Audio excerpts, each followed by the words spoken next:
Yeah. I'm going to bring it back on Thursday. But that's March 30th. Yeah, you keep telling me that. Who is she? What? Bigger bases. No more defensive shifts. The pitcher's clock.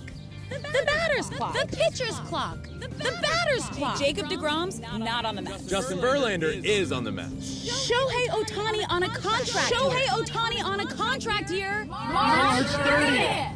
Opening day. Wait. You mean opening day is March 30th? Yes! It's a blowout. 8th inning, 10-3. Bases are loaded for Verlander, who waits on a 3-0 pitch. He swings, and it's a high fly ball, deep center field. It is gone! Home run! And a huge bat flip to celebrate. All right, Ben, start the show already. Welcome into a new episode of Flippin Bats. The season is underway officially. Opening day has come and gone, and it was as glorious as I ever could have imagined. We got everything. We got every single team playing in baseball for the first time since 1968. That happened. We had it all. We had players singing the national anthem. We had things happening that hadn't happened since at least 1901. What a day it was. I had a blast. Woke up. Baseball started. I'm joined as always by Alex Curry. And Alex, my question to you is, how was your opening day? Opening day, there's just something so magical about it. And I know we've talked about this. If you're in the baseball world, we like to think of it as kind of a national holiday. It's like Christmas morning for baseball fans. And I love it because there's so much hope. Every team starts with the exact same record. Everybody has a chance to make it to the World Series. And we had games from 10 a.m. almost to exactly 10 p.m.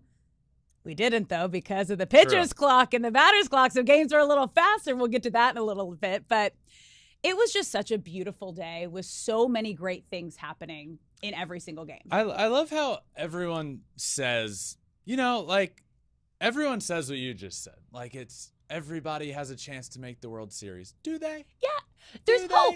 You want to believe. You know what keeps a team going is hope. What keeps people going in life?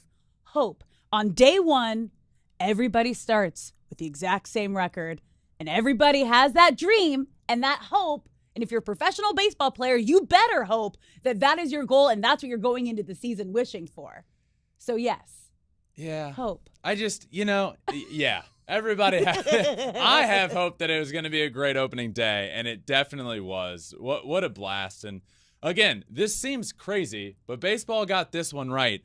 All 30 teams played on opening day for the first time since 1968. Like, why hasn't that happened every single year? I don't know. That's crazy to think about. To be fair, there was one year, 5 to 10 years ago, that it was supposed to happen, but there was weather that ended up not making it happen. But yesterday, everyone played first time since 1968. And Alex, you're immediately thrown right into a new look baseball. Yeah. And for all the talk that was there of the pitch clock and spring training, and you have a massive pitch clock on the backstop in spring training, it hits you right in the face and it's right there in front of you. And some people liked it, some people hated it. But the pitch clock yesterday, I have to say, was awesome. I loved it. And this might I might be in the minority here. I don't know. I really enjoyed it. I thought it was smooth. I thought it was quick. I thought it was a good pace. I didn't think it was too fast. I thought it went smooth. I thought there was a lot of action. And from what I did see online, I think people were loving it. I know players like it. I think the change of not having the clock huge right behind the hitter on the screen is great. And you almost don't even feel it or don't even sense it. And obviously there were a few infractions, but players are getting used to it. I thought the game moved really well. I thought the pace of games was really good. And look, it's not like this crazy drastic difference. The average game time last year in Major League Baseball was 3 hours and 6 minutes. Yesterday was 2 hours and 50 minutes, right? That's 15 minutes is a big 50. Yeah, so it's like a 15 I thought you were saying 2 hours and 15 minutes. No. I'm saying so the 15-minute difference it makes up for it in the long run. We saw that because normally we see 7 p.m. games end 10 p.m. or after. All games were done by 9:45 last night, Pacific. Yeah, it was typical last year when all of the games start at once, right? 7 o'clock, 7:10 in that time frame. Most of them are done around 10 to 10:15, but there was always a game West Coast going until like 11 o'clock. Usually the Angels, if not later. So I really enjoyed it. Another thing that came about from these rules, one thing with the pitch clock that I'm not gonna love. Okay. There's already a bit of a problem with umpire egos in the game, right? I think personally umpires realize they're getting a little more and more and more phased out of the game. Replay comes involved. Okay, they have less of a stance because they can get it overturned. I also think they know that an automatic strike zone is on the horizon within the next 5 years. I'd say it's happening. So I think they like to put their stamp on the game. And one thing that happened yesterday while Jeff McNeil was hitting for the Mets was that he was given a strike violation. Not for anything he did, because Pete Alonso took too long to get back to first base. Jeff McNeil was given a strike violation. That feels a little much. Now, look, the reason behind it all, there was a foul ball. Pete Alonso ran to second base, was rounding the base, he did his normal thing, and he walked back to first base, which is a thing that does happen because the batter doesn't want to be out of breath sprinting back to first base after just sprinting to second base. So he walked back. The umpire steps out, gives Jeff McNeil a strike violation for Pete Alonso not getting back to the base in time. I wholeheartely disagree with that. Back to my entire point here, I think the rule is good, and I think it will ultimately be great. There will be tweaks along the way, but umpire egos can't be involved here. That was ridiculous. Is that part of the rule? I don't think I remember learning that when we went into the season of like, okay, it's on the pitcher and the batter to get in your position during that window. But now an outside factor, a player can then get you a strike? Is that legal? So there were a couple of things that came to mind yesterday that I don't know if they've completely been discussed. And this is one of them. Yeah. Like, technically, Jeff McNeil wasn't in the box and ready by the 8-second mark. Technically. Now, there was a runner that had to run to second and get back to first. Like, what are we doing here? Bump the clock, turn it off for a pitch? Like, I don't know, but the rule states the batter has to be in the box and ready by 8 seconds. Jeff McNeil was not. So the umpire called that. I think it's ridiculous that he did call it. Another one that came to mind. This is another rule. The pitcher can only pick over twice with a runner on base. If he picks over a third time, he has to pick him off. I don't know yet how I feel about this rule, but the one thing that came to mind here was, let's say he picks over twice, right? Doesn't get the guy. Picks over a third time. Let's say the runner gets a huge lead, right? A 10-foot lead. Pitcher picks over for the third time.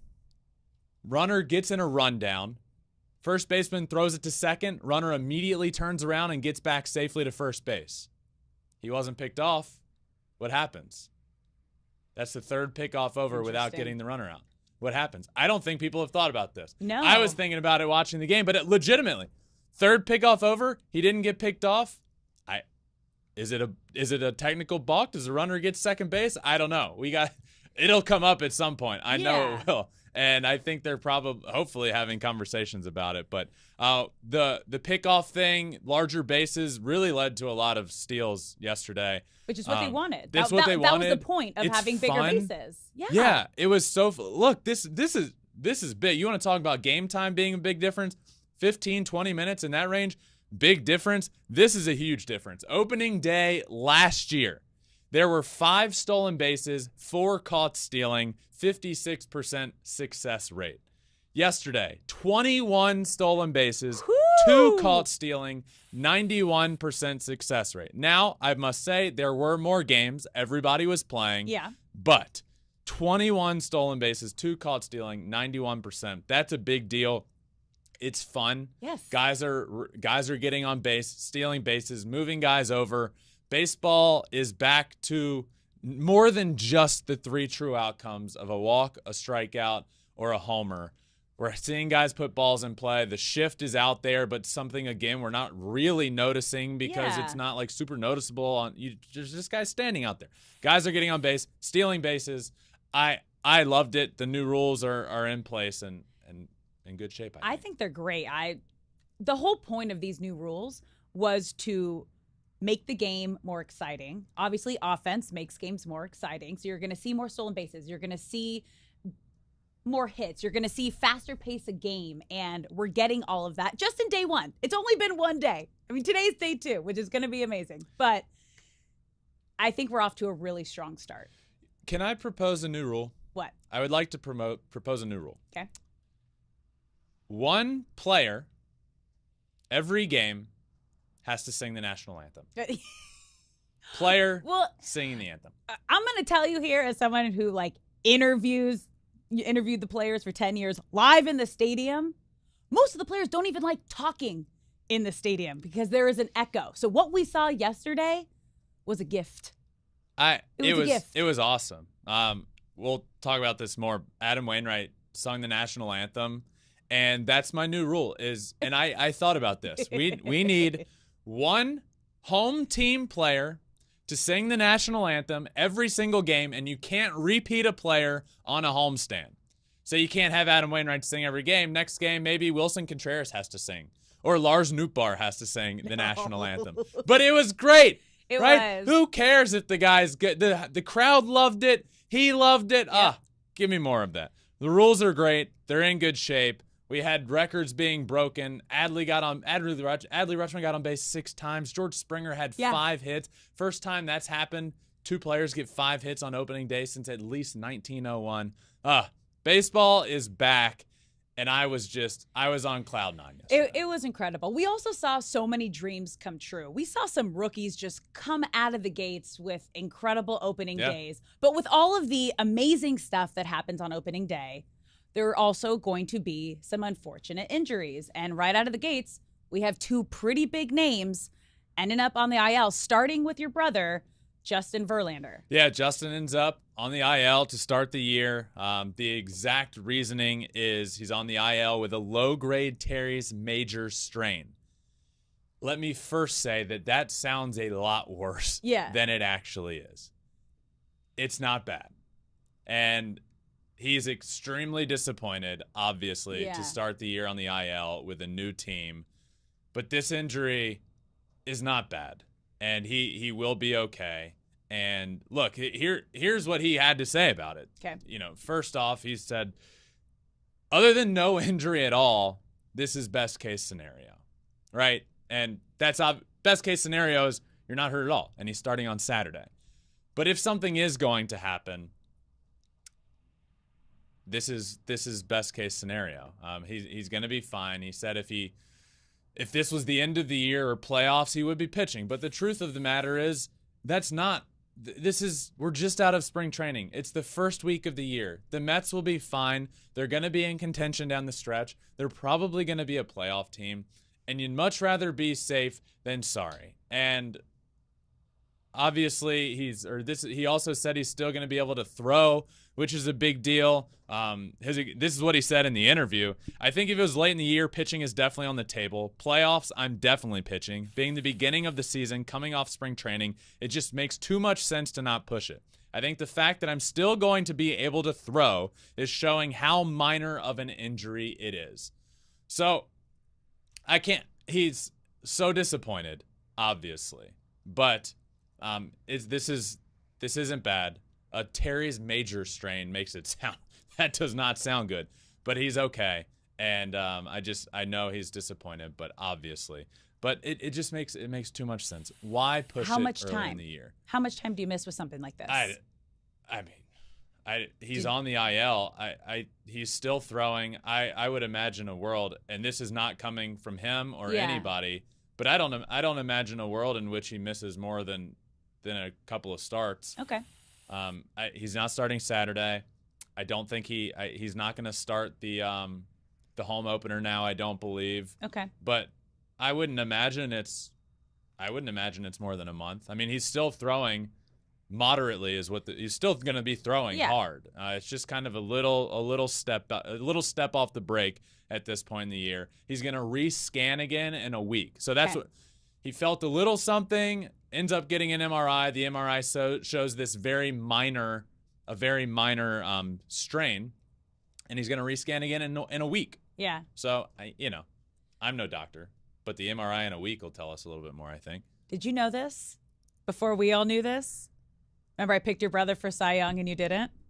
Oh, at that point I did. No? Okay. At that point I didn't know. Okay. That's fair.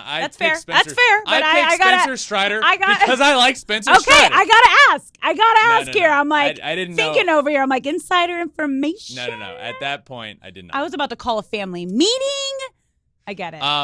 So yeah, again, I'll say this one more time. In this instance with Justin, makes far too much sense to not push it, which is another thing we saw. And one more ace going down. Max Fried ends up with an injury, most likely going on the IL. And again, what he said and what the team, the Atlanta Braves, is saying is it just makes it's so early in the year. So early. You got to be cautious with your guy. There's no point in pushing it.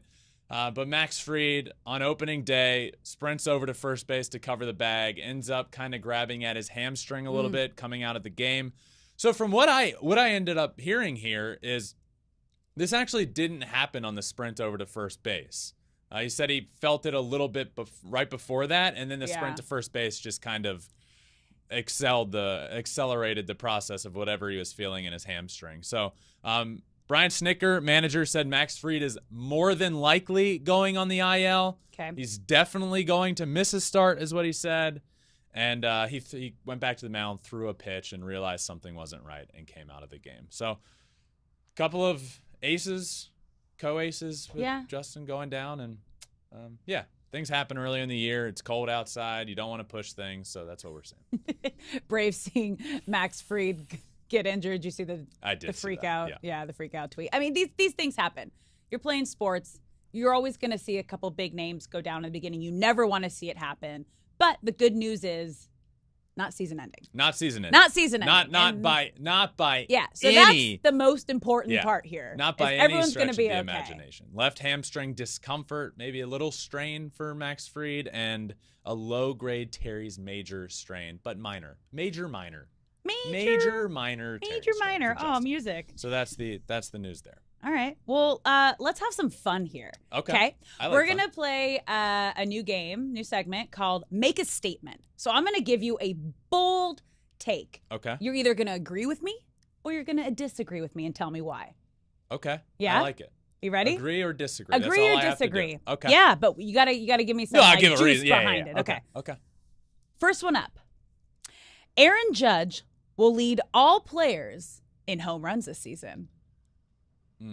Yeah. Lead all players in home runs this year.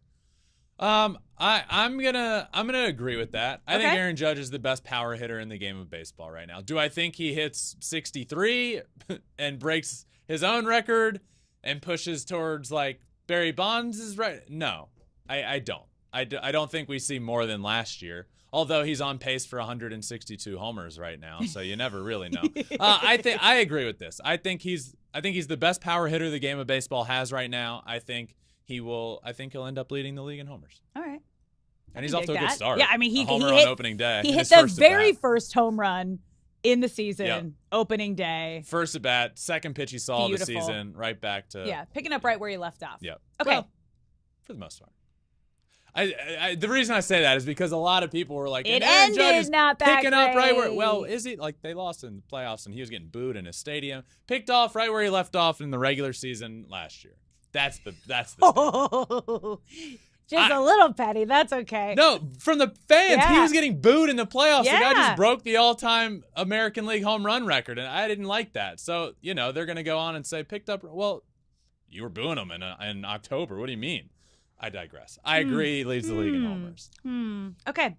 Let's move on to our second statement. Okay. Are you ready? Yep. Shohei Ohtani finishes top 3 in strikeouts in Major League Baseball. In all of Major League In Baseball. all of Major League Baseball. Oh man. Yeah. Well, he ended up with 10 on opening night. To me, this all depends on if he's starting every five days, and I still think he's going to be like every 6 days. So, 9th and 10th strikeout. This is tough. Give me a second here. Let me just think through this. Let me give you some while you're thinking. I'm gonna give you some Ohtani sound here to just make you feel like you should probably take it. Okay. Do we have it? Do we have a little Ohtani?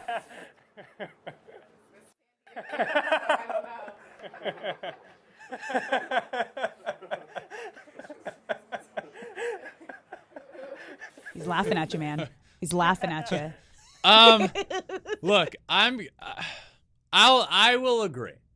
Yeah. I'm gonna agree because I think stuff-wise, like he's like the nastiest pitcher in baseball. My only concern is that if he's throwing every 6th day compared to every 5th day, that he's gonna end up with a few less starts than some of the aces throughout the year. However, if he's healthy and pitches every 6th day the entire year, there's really not any, like he's striking out like 8 to 10 guys every time he's out on the mound. Mm-hmm. He's nasty.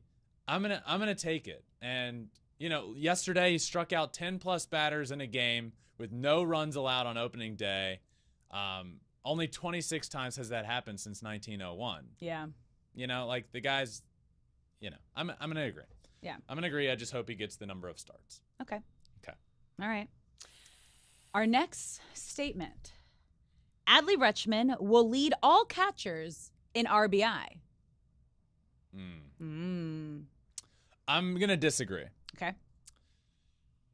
He's on the Orioles. Yeah. And JT Realmuto is on the Phillies. Yep. And Will Smith is on the Dodgers. Mm-hmm. So do I think Adley Rutschman, I'm not ready right now to say that Adley Rutschman is the best catcher in the game of baseball. I still think right now you got to say JT Realmuto for that. But I think he's heading in that direction. I also think there's a very, very real chance that by the end of the year we're considering Adley the best catcher in baseball. Opening day, 5 hits, 6 times on base. That's a record. Yeah. And drove in a bunch of runs. I'm going to say no, simply because I think he has less opportunities to do it with the offense that he's in. I think That's JT fair. and Will Smith will end up with far more opportunities, meaning they will end up with more RBIs. All right. Our next statement. Toronto will lead Major League Baseball in runs scored. Yeah. Okay. Uh-huh. Will lead Major League Baseball in runs scored. I'll disagree, though I love their offense. Uh-huh. And their opening day debut. Yeah, they looked good. They're off to a good start. Then who? If not the Blue Jays, who's going to lead Major League Baseball in runs scored? Who's scoring the most runs? I think the Phillies might lead baseball in most runs scored and most runs given up. It's just going to be mayhem. It's going to be madness every single game out there. I mean, the Phillies offense is going to rake, and then they gave up, 11 runs on opening day. They play in a bandbox of a stadium that's more than capable of scoring tons of runs every time out. I think the Padres will be up there with one of the best. They didn't look great on opening day, but they'll be there. They'll be fine. So the odds say I should disagree with this. I have a few other teams that I would take. Phillies, Padres, teams with great lineups. So I'll disagree. But no, it doesn't mean I don't love. I love them. As we all know, you have them winning. I have the Jays winning the AL East. A large part of that is because of the top 3 guys in their rotation. Their closer's good. So they're more than just their very good offense, and their offense is very good. So don't think like Ben hates the Jays because he's saying no to this. No. The odds say that I should disagree with this because there's other teams that I think can. All right, we'll see. And our final statement. Mm-hmm. The Cubs will make the playoffs. Ooh. Yeah. I'm going to disagree. Ooh. To me, I'm disagreeing because this was my easiest disagree. Okay. The Cubs didn't surprise me yesterday. They looked great, and I think they will have a good year. And I think they can be in contention down to the last month of the year. This is what I expect. I expected the Cubs to be. I think their pitching is very underrated. I think their offense will be pretty good up the middle. Dansby and Nico Horner, Cody Bellinger defensively in the outfield. Now, are they a playoff team this year? No, I don't think they made that big of a jump. I think they had one of the best off seasons of any team in Major League Baseball. I really do. But are they a playoff team? Let's look at who they have to be better than in the National League to get in the playoffs. Right? You're going to have 3 division winners. Let's use the Padres and the Dodgers as one of them's going to win the division, one's going to be a playoff team. Yeah. NL Central division winner. That's 3. Okay? Let's, for sake of argument, say it's the Cardinals. That's 3 teams. Then you have the NL East. I think at minimum, the Braves and the Mets make the playoffs. Yeah. Right? So then we're at 5. So then let's think about who's left out there. In the NL West, I think the Diamondbacks will be a sleeper. In the NL Central, either the Brewers or the Cardinals right there. Okay. So let's say Brewers, since I picked Cardinals for the division. Okay. And then the Phillies. Are the Cubs better than the Phillies? Are the Cubs better than the Brewers right now? That one's a little closer. But the question to me is, are the Cubs better than the Phillies? I would say no. I say disagree. Cubs don't make the playoffs, but I think they're vastly improved, around a 500 team, and will be in contention down the stretch. All right. Fair? That's fair. Yeah. It's hard to put them above a team that was in the World Series last year. Exactly. And added to their lineup. So, I mean, Exactly. their pitching's a little hurt at the moment, but Yeah. they'll be fine. Yeah. All right. Fair. Good job. Nice, bold statement. Thanks. Good job. Hey, thanks. All right, we're going to move on to most impressive team of the day. Because as we said, we saw every single team in Major League Baseball play yesterday. We saw some crazy games. We saw some fast games. We saw some just like incredible moments. So what team stood out to you the most as the most impressive team yesterday? Okay, I have one. Are we both? We're both picking one. Okay, yeah, great. yeah. Mine is the Texas Rangers. I was very impressed with the Rangers. I don't know if there was enough hype coming into this season about the Rangers. And where there was hype, it was around the guys they signed last year and then Jacob deGrom. Well, guess what? Jacob deGrom wasn't very good. No. Didn't do well. So you have your ace that is going out there. The stands were packed, expecting to see Jacob deGrom dominate on the mound. He didn't, and he was knocked out of the game early. Yeah. The Rangers get behind 5-0, end up scoring 9 runs in an inning. Whew. First team with 9+ runs in an inning on opening day since 1997, and end up winning this game. I think the final was 11-7. Yeah, it was. So, offensively, super impressed by them. And it wasn't really Marcus Semien and Corey Seager that were the guys like really leading the charge there, which you know they're going to be good this year. The whole offense was good. Josh Young, the young guy over at third base, good. Robbie Grossman, a huge homer in this game. Super impressed by the lineup. Very impressed by their ability to bounce back after Jacob deGrom took that huge hit, and they end up falling super behind, big time behind early in the game. I was very impressed with the Texas Rangers. I think this team has the ability to compete with some of the other playoff teams in the American League. Are they going to win the AL West? Probably not. Do they have the possibility of making the playoffs? Absolutely. They do. I was very impressed. You know Jacob deGrom's going to be better, right? As long as he's healthy and out there, as long as Jacob deGrom is pitching, I don't worry about Jacob deGrom. He's going to be just fine. He was throwing 100, nasty slider. deGrom will be fine. Their rotation is completely revamped, and their offense appears to be very good. Showed me a lot. Very impressed with them on opening day. Okay.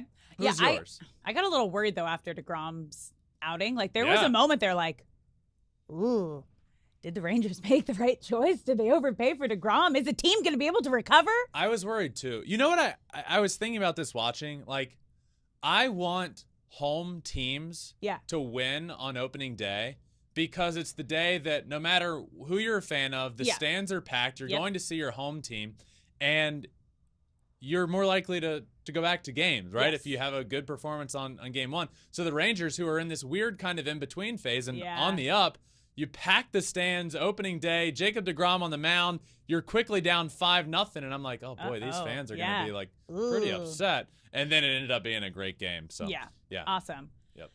All right, who's yours? My team is another game that was absolutely insane. I'm picking the Toronto Blue Jays. That was probably what a game. One of the wildest games yesterday, a back and forth battle between the Cardinals that came down to the 9th inning. It was absolutely insane. You had Vladdy Jr. putting them back on top in the 8th inning and then getting that sac fly in the 9th that ended up being the go-ahead run.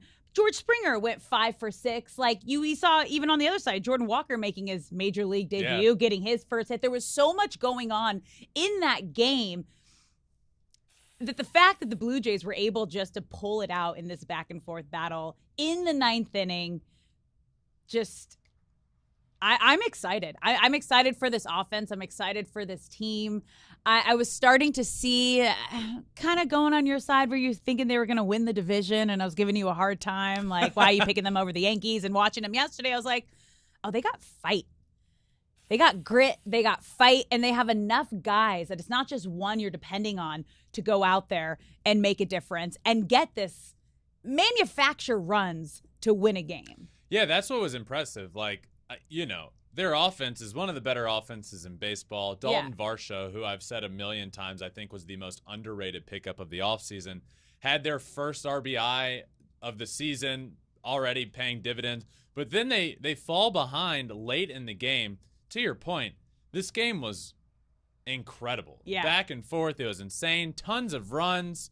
Tons of action. And by the way, this game lasted like 3 hours and 14 minutes, I think it was. Like, all that action. Which is crazy. I mean, they had to combine between the two teams 19 runs, 34 hits. The Blue Jays' 19 hits were the most in club history on opening day. Yeah. So you got so much action, excitement. Yeah. I love a back and forth The Blue battle. Jays, the offense showed up. Yeah. The pitching didn't for them, but Alek Manoah, he's going to be fine. He's great. Their starting pitching is great. Jordan Romano came in at the back end and was really good. Their offense did damage against the Cardinals closer. In the first save opportunity of the year, Ryan Helsley throws 100 miles an hour. They got to him. Jordan Romano came in and shut the door. Yeah, Blue Jays look great. Yeah, that was fun. Yep. Okay. We've talked a lot about opening day already, but now I want your top 3 moments of opening day. Okay. Starting with number 3. My number 3 moment on opening day was Anthony Volpe. Yes. Just not necessarily his performance on the field, though he did steal a base and got on base, stole a base, first ever career stolen base. Great.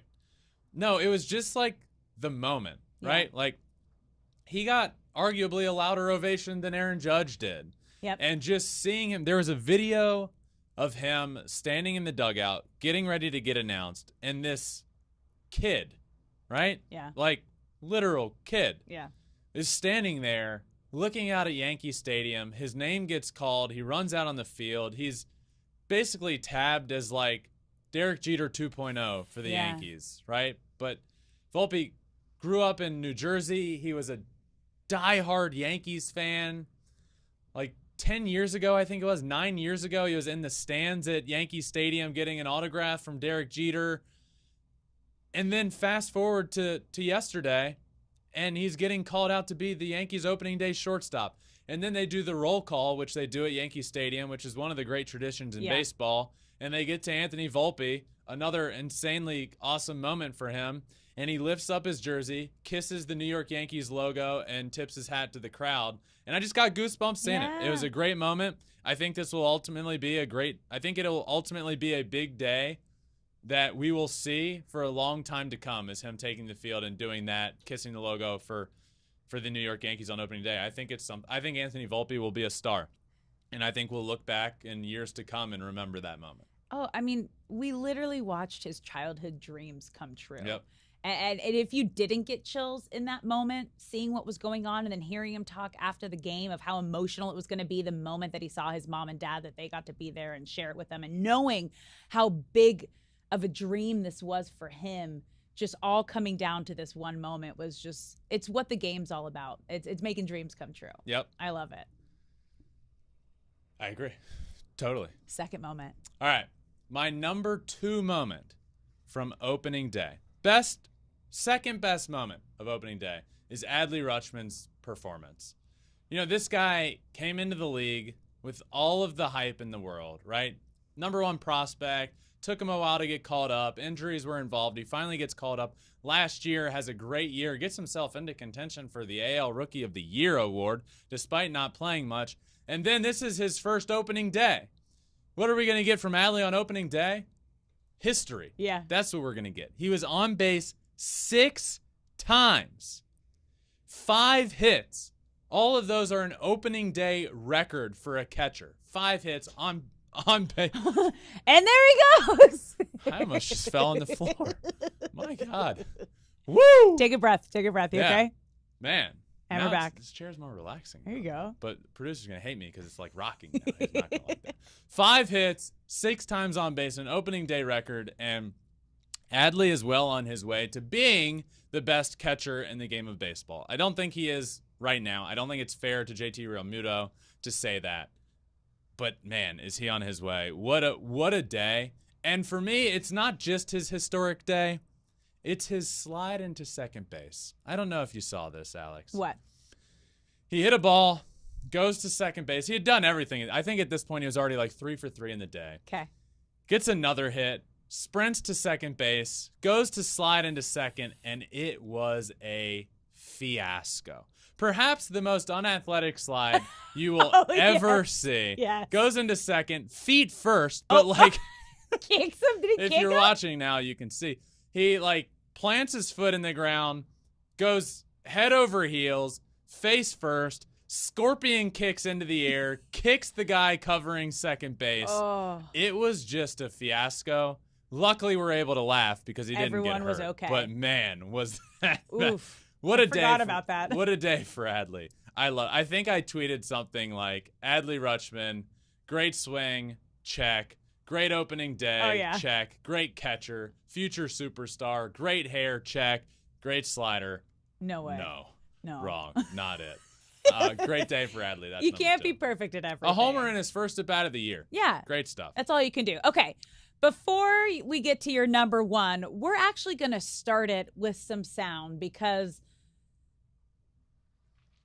the Cardinals announced a very special guest to sing their national Yes, anthem. they did. Let's listen to it.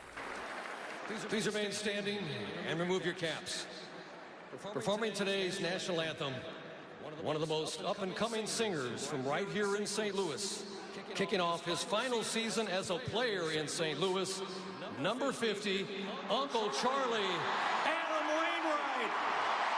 Oh, say, can you see by the dawn's early light what so proudly we hailed at the twilight's last gleaming? Well, first off, I was wondering if we're gonna play the whole national anthem. So I'm going. Are we? That was now. Yeah. We're not. That was one of the coolest moments. To me that was the coolest moment of the day.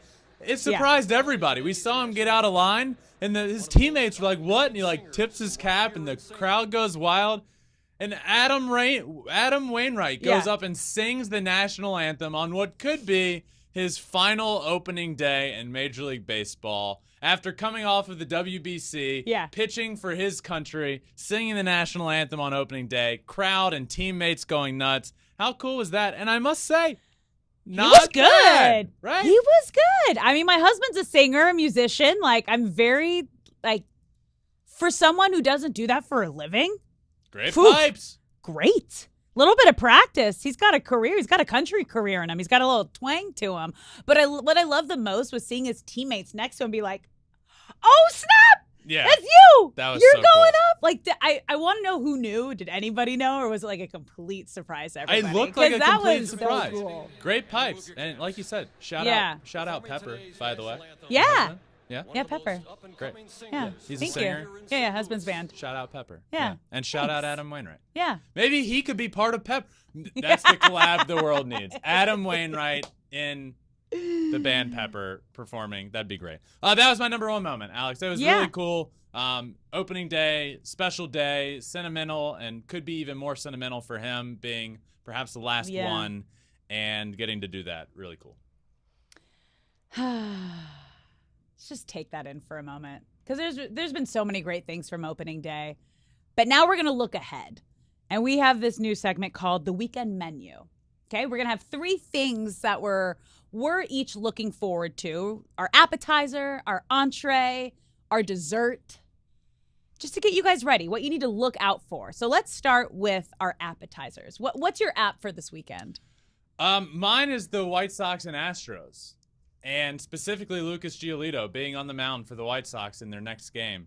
Look, I picked the White Sox to win the AL Central. And I think that was I think that was one of my more hot takes of the division picks.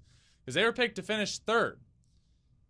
They looked great on opening day. Dylan Cease was as dominant as he possibly could have been. The mustache was out in full force. He looked great pitching. Yeah. But the mustache did as well. And they took down the Astros on opening day. The Astros hadn't lost an opening day in 10 years. They've won every opening day for a decade.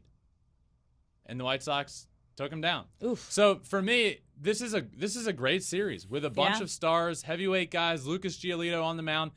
I'm looking forward to Giolito because we've seen dominance from him before. We've seen him be an ace of a staff, and he wasn't that last year. So now we get to see him back out there against a very good lineup. This series has been very good. That's my appetizer for the weekend. I like it. What about you? My appetizer is I'm a big fan of the pitch clock. There, I said it.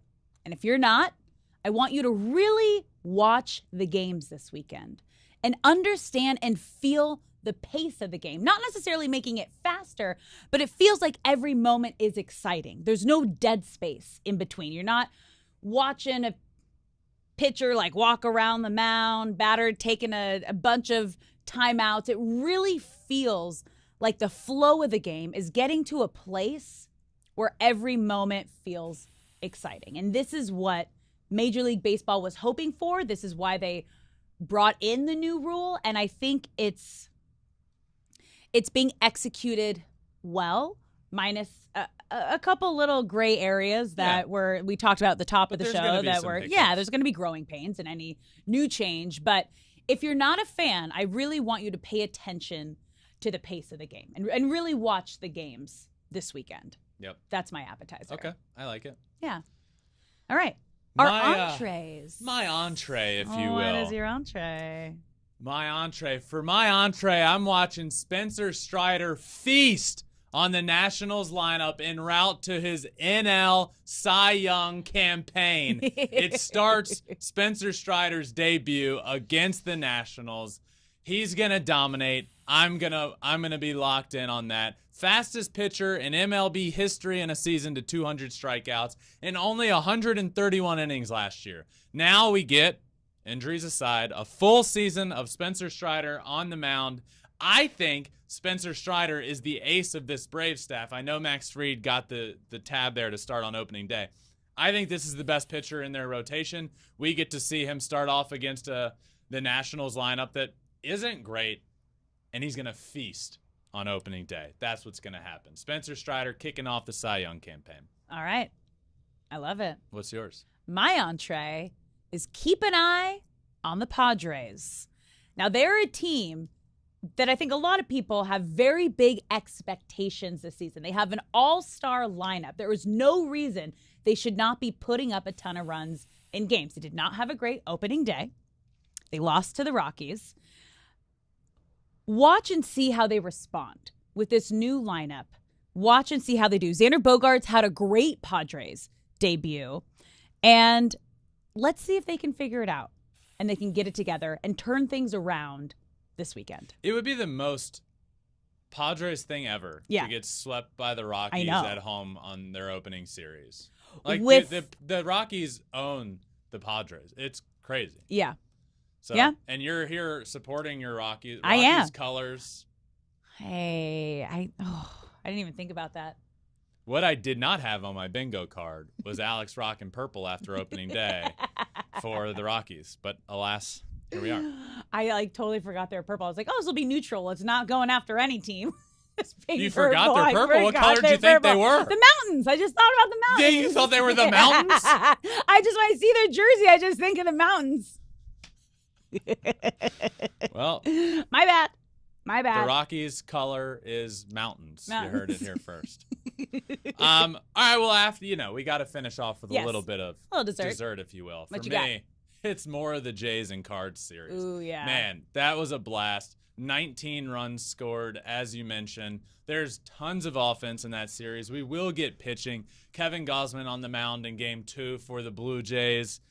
Runs galore, good pitching possible. Jordan Romano in the back end of the bullpen, lights out closers. Cardinals, Helsley back there as well.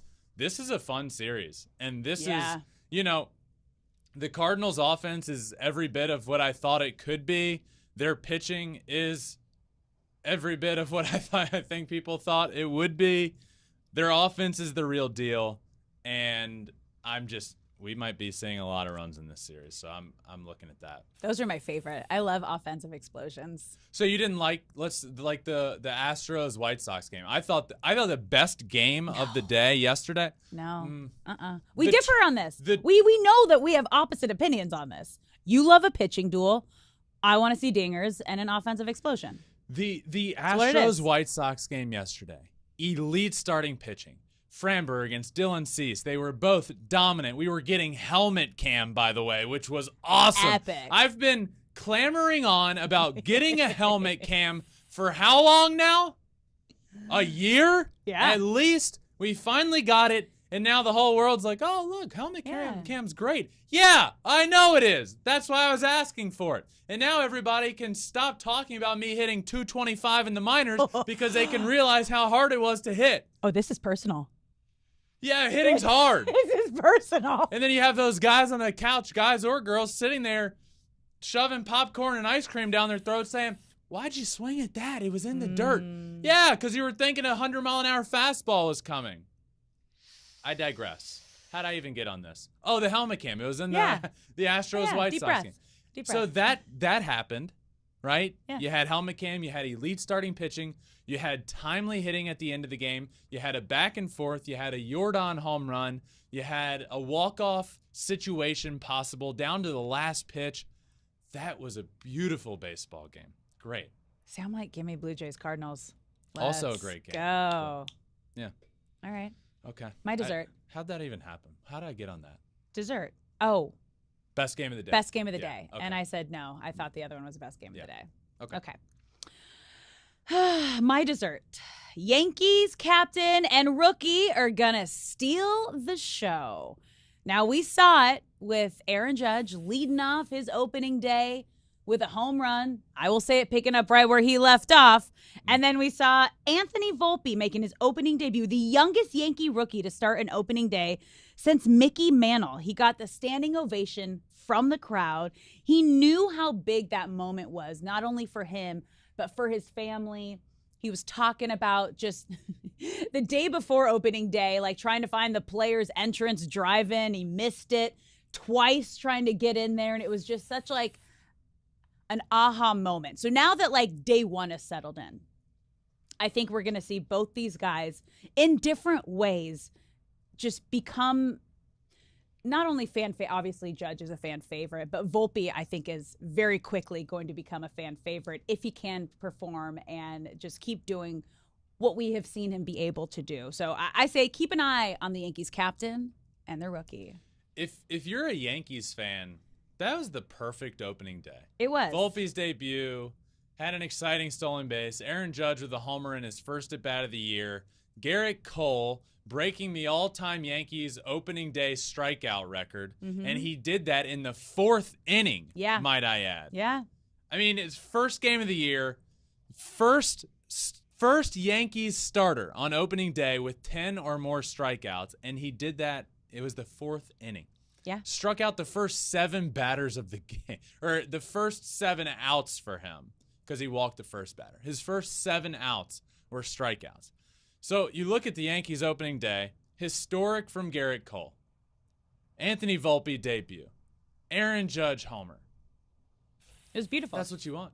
It was Dominant. beautiful. And a dominant victory. Yeah. That was a great opening day for them. It was. It was. Yeah. Good choice. Thank you. Yep. Thank you. Time for some extra innings. And I know this one's very near and dear to your heart. Yes. Yeah. Absolutely it is. So, for my extra innings today, Yes. there was a big deal that came about, and a big deal as in literally a new CBA agreement. Minor leaguers now became a part of the MLBPA. So now minor leaguers have a union, finally, right? And they struck their first deal just a couple of days ago, which is monumental for the game of baseball. You might say, well, I only really watch Major League Baseball, and let me know. No, this is huge for the game of baseball. All of these guys become minor leaguers, and not all of them. I didn't. A lot of these guys become major leaguers, and all major leaguers played in the minor leagues. And I can't tell you how many guys I played with in the minor leagues that had all the potential in the world, but had to call it quits because they just couldn't survive anymore. They couldn't provide for their family back home. They weren't making any money. They didn't have gas money to get to the field. This is real life stuff. Now that's completely changing. Pay will basically be at least double, at minimum double. Awesome. So just a lot of good things there with minor leaguers and the union and the new deal that was struck. Historic, definitely. Yeah, it is. Alex, we can't get out of here without talking about Shohei's outing yesterday. By the way. Yeah. Like what? Yeah, Shohei Ohtani started on opening day yesterday and was great. Yeah. Now they ended up losing, but Shohei Ohtani took the mound, was dominant. 6 innings, 3 hits, 10 strikeouts, no earned runs for Shohei Ohtani. The hardest pitch of the game and the hardest hit ball of the game, both coming from Shohei Ohtani. I mean, he just continues to do it. Start of the year, opening day. Guess what? He's already breaking StatCast again. It's perfect. You look at the StatCast records after the game, or the stats.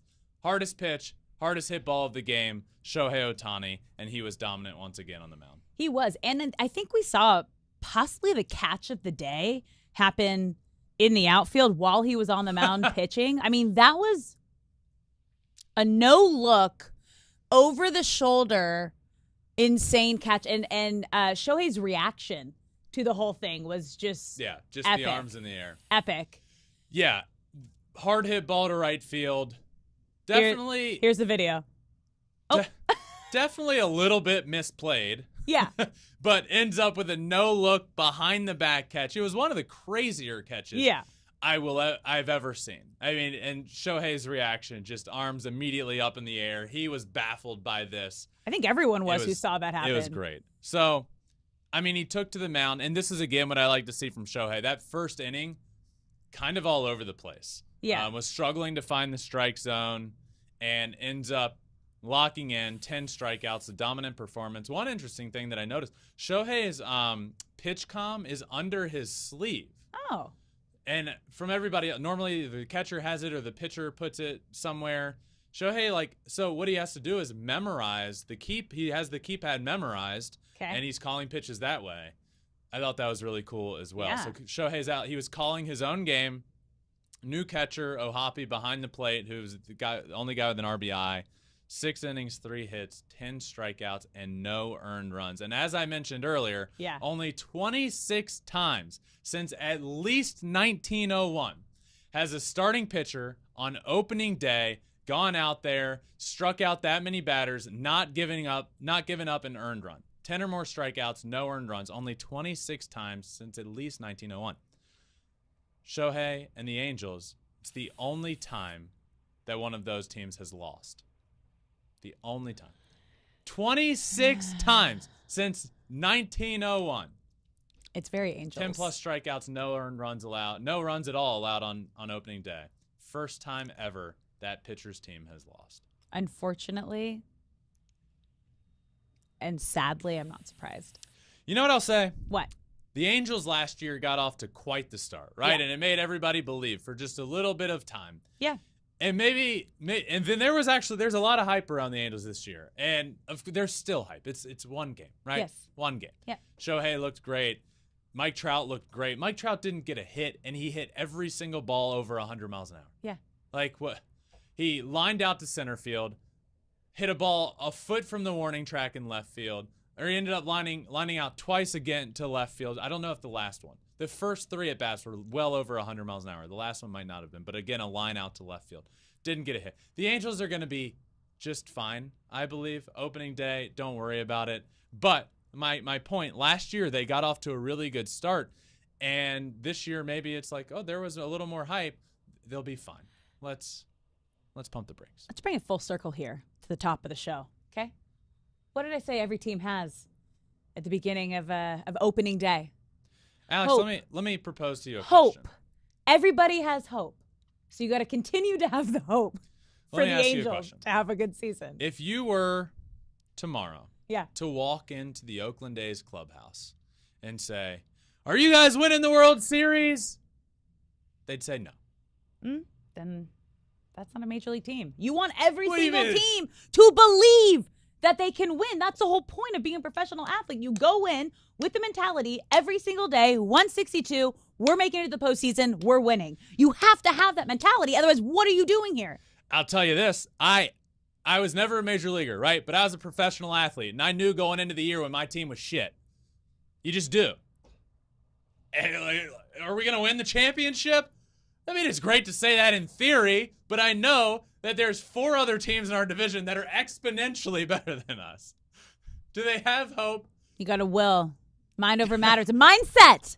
You got to have the mindset. You can't even get there. It's not even possible to get there if you don't start with the right mindset. As you know, I'm frustrated by the Oakland A's organization. I've sounded off many times about them before. Alex, before we wrap up this show, let's make a wager. You want to make a Flippin Bats wager, me and you? Whoa, okay. If the Oakland A's do not win the World Series, you owe me $1. Oh. If the Oakland A's... I'm not picking. I didn't pick them to win the World Series. I'm saying every team should have that attitude internally throughout the season. I'm not saying I think they're going to win, but they personally, every team should have that mentality and that mindset going into the season and throughout the season if you even want a chance. No, I agree with that. Okay. In theory. So our wager. Here, we'll just make a wager. I'll take Angels. Want to do Angels? No. Oh. Oakland A's. I didn't agree with If this, the Oakland though. A's win the World Series, you give me $1. If they don't win the World... No, wait. If they don't win the World Series, you owe me $1. If they do win the World Series, I'll cut off my big toe. No. I'll cut off my big toenail. No. Shake. No, I don't Figurative want shake. injuries. Deal. Let's That's say, our deal. What? It's not an injury. No, I didn't shake. There's hope, right? You have There's hope. hope. I'm going to cut off my toenail. I don't have hope, but they need hope in themselves. All right. This has gone off the rails. This is it. Opening day was great, and so is this show. Thank you all for listening. What a blast. We get to do it all again today and tomorrow and the next day until the first week of November. How's that sound? This year is going to be a blast. And Alex and I are going to be bringing you Flippin' Bats every single day of the work week for the entire season. 5 days a week. Be here. Make sure you're listening. Thank you all for listening to this episode. Make sure you're subscribed so you're ready for everything. Wherever you listen to podcasts, Apple or Spotify or wherever. We're also on all social media, Twitter, Instagram, Facebook, TikTok, and you can watch every single thing we do on YouTube as well at Flippin' Bats Pod for all of them. Thanks for listening. I hope you enjoyed opening day. The season is off and running. And until Monday, this has been another episode of Flippin' Bats. Peace.